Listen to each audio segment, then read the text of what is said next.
राजधानी दिल्ली में होने वाले विधानसभा चुनाव को लेकर भारतीय जनता पार्टी ने अपने प्रत्याशियों की सूची जारी कर दी है। हालाँकि अभी पूरे प्रत्याशियों की सूची नहीं जारी की गई है, लेकिन दूसरी सूची जारी कर दी है और इस कड़ी में तुगलकाबाद से रोहतास बिधूड़ी को मौका दिया गया है, जो लंबे समय से राजनीति में हैं और जिलाध्यक्ष भी रहे हैं। लंबा इनका राजनीतिक जीवन है। हम हमारे साथ बात करने के लिए हैं, हम इनसे बात करेंगे।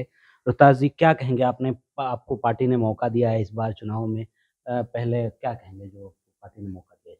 मैं सबसे पहले हमारे देश के माननीय प्रधानमंत्री श्री नरेंद्र भाई मोदी जी, आदरणीय अमित भाई शाह जी, हमारे माननीय राष्ट्रीय अध्यक्ष श्रीमान जगत प्रकाश नड्डा जी और दिल्ली प्रदेश भारतीय जनता पार्टी के शीर्ष नेतृत्व का हृदय से धन्यवाद करता हूं।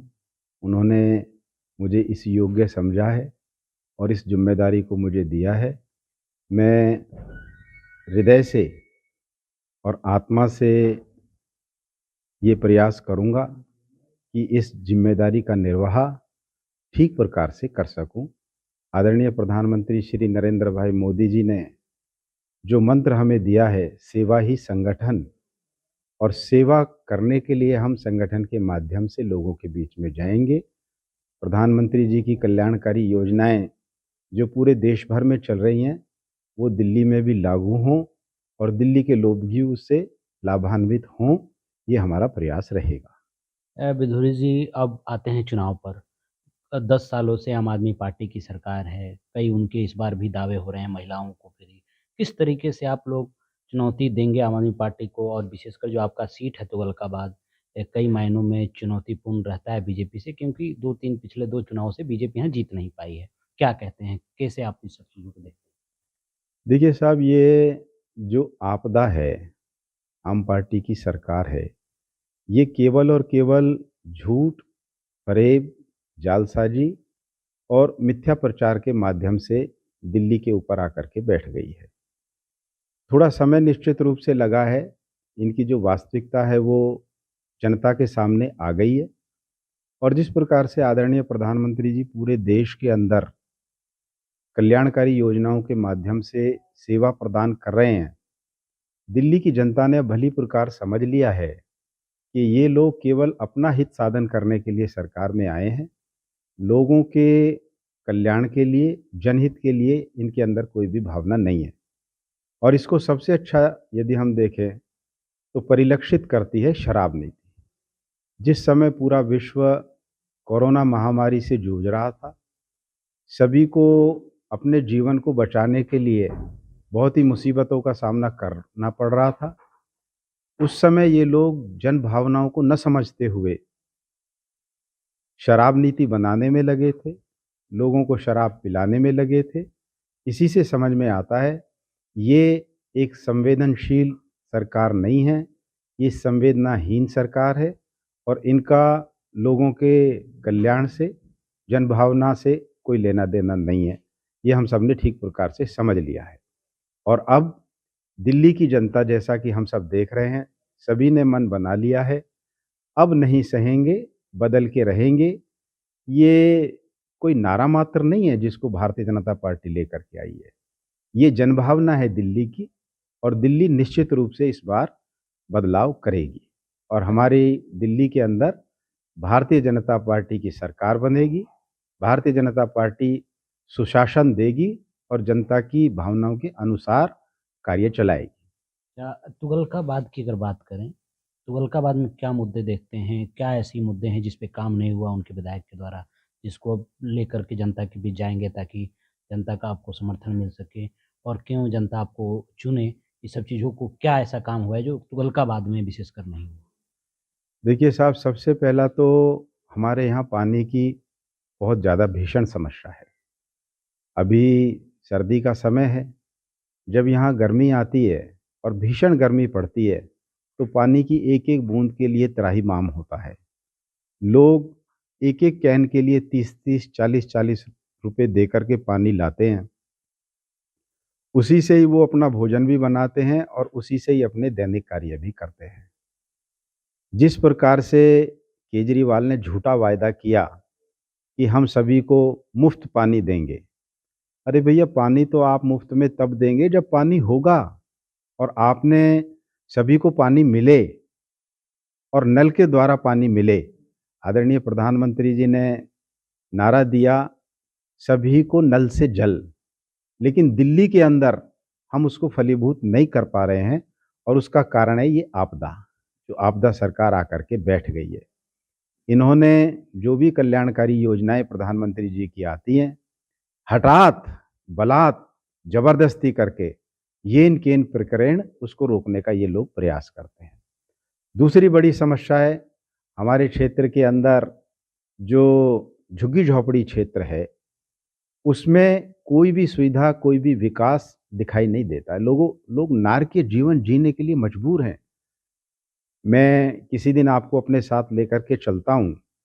आप मेरे साथ झुग्गी झोपड़ी में चलिए, पूरे 12 वर्ष, पूरे 12 महीने वहाँ पानी भरा रहता है। चाहे बरसात हो और चाहे बरसात नहीं भी हो, नालियों का पानी, सीवर का पानी वहाँ जमा रहता है, जिससे गंदा पानी पीने के लिए उनको मजबूर होना पड़ता है और वहाँ महामारी भी फैलती है। एक और जो महत्वपूर्ण मुद्दा है, जिसकी तरफ इनको विशेष रूप से ध्यान करना चाहिए और उसके लिए निरंतर हम आंदोलन भी करते हैं, धरना प्रदर्शन भी करते हैं। जब कॉरपोरेशन का चुनाव हुआ था तो इन्होंने बड़ा शोर मचाया था साहब, कि हम दिल्ली से कूड़े के पहाड़ हटा देंगे। ये जो कूड़े का पहाड़ हमारे यहाँ बना हुआ है, तेखंड तुगलकाबाद गांव के बीच में है। यहाँ ईएसआई हॉस्पिटल है, उससे मिला हुआ लगा हुआ है। ईएसआई हॉस्पिटल में लोग अपना इलाज कराने के लिए आते हैं, स्वास्थ्य लाभ के लिए आते हैं, उनका स्वास्थ्य ठीक रहे, चिकित्सा सहायता मिले। लेकिन उसके पीछे कूड़े का अंबार लगा हुआ है और इन्होंने कहा था कि हम ये कूड़े के पहाड़ समाप्त कर देंगे। आप यदि वहाँ जा कर के देखें तो पता चलेगा, समाप्ति का नामो निशान नहीं है, उसका आकार और निरंतर बढ़ते जा रहा है और इनका उसकी तरफ कोई ध्यान नहीं है। इनको इन सभी चीज़ों को समझना पड़ेगा। हमारे क्षेत्र के अंदर जो झुग्गी झोपड़ी क्षेत्र है, उसमें गरीबी रेखा से नीचे बहुत सारी संख्या रहती है। अनाधिकृत बस्ती है, गांव के भी बहुत सारे लोग हैं। पिछले 10 से 12 वर्ष से राशन कार्ड बंद है, राशन कार्ड बन नहीं रहे हैं और इस कारण आदरणीय प्रधानमंत्री जी की जो जन कल्याण योजना है, जिसमें अन्न निःशुल्क उपलब्ध होता है, वो उन योग्य व्यक्तियों तक, जिनके लिए प्रधानमंत्री जी ने लक्ष्य किया था, उन तक वो अन्न की उपयोगिता, उपलब्धता नहीं हो पा रही है। नेताजी, जो विधायक हैं यहाँ पर शाहीराम पहलवान जी, वो लोग अपने वादे करते हैं, वो भी जीतते आते हैं, तो क्या लगता है कि उनके द्वारा क्षेत्र में काम किया गया है? आपको क्या लगता है? देखिए साहब, एक चीज़ बहुत स्पष्टता से समझ में आती है।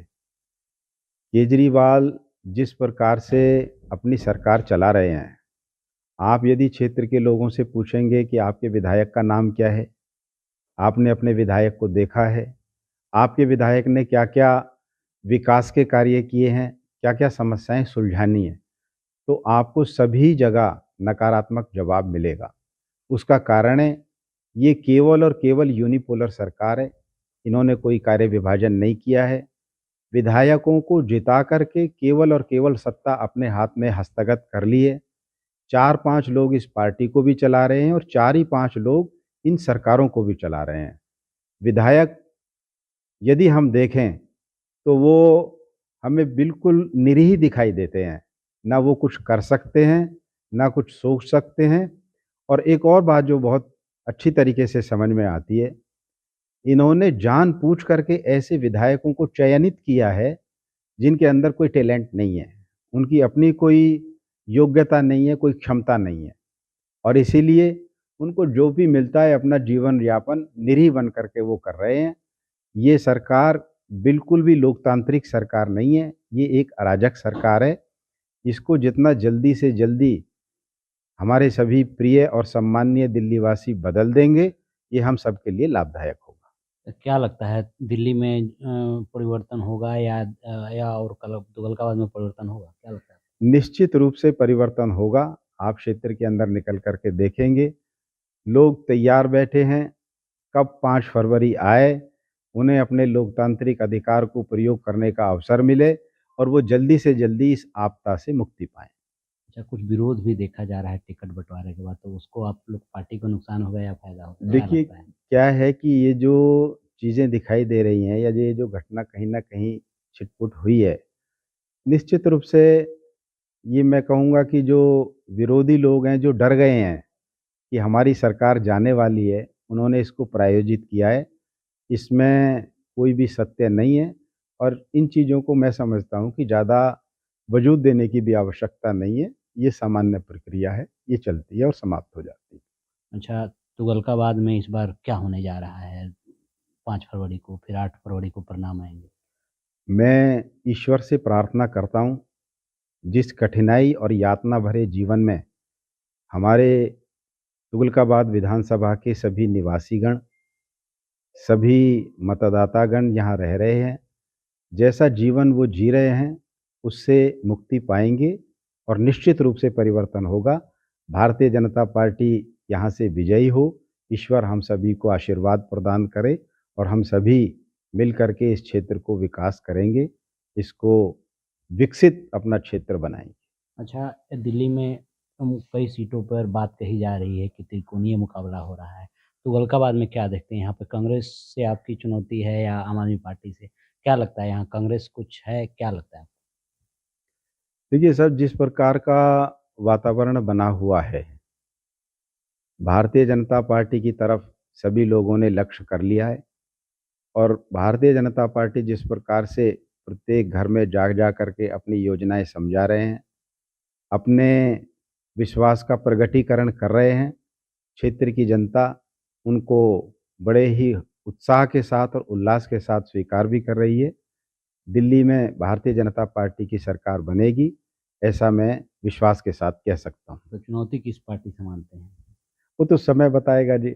हाँ। जब चुनाव प्रचार चलेगा और दिल्ली की जनता निर्णय करेगी, तो निश्चित रूप से स्पष्ट हो जाएगा कि क्या होने वाला है। अभी परिणाम जो है वो भविष्य के हाथ में है और भविष्य में निर्णय होगा कि क्या होने वाला है। और देख सकते हैं ये थे तुगलकाबाद से भारतीय जनता पार्टी के प्रत्याशी रोहतास बिधूरी, जिनका कहना है कि इस बार दिल्ली में तो परिवर्तन होगा ही, तुगलकाबाद में भी परिवर्तन होगा और यहाँ से भारतीय जनता पार्टी के विधायक चुने जाएंगे। आशुतोष कुमार, दिल्ली तक।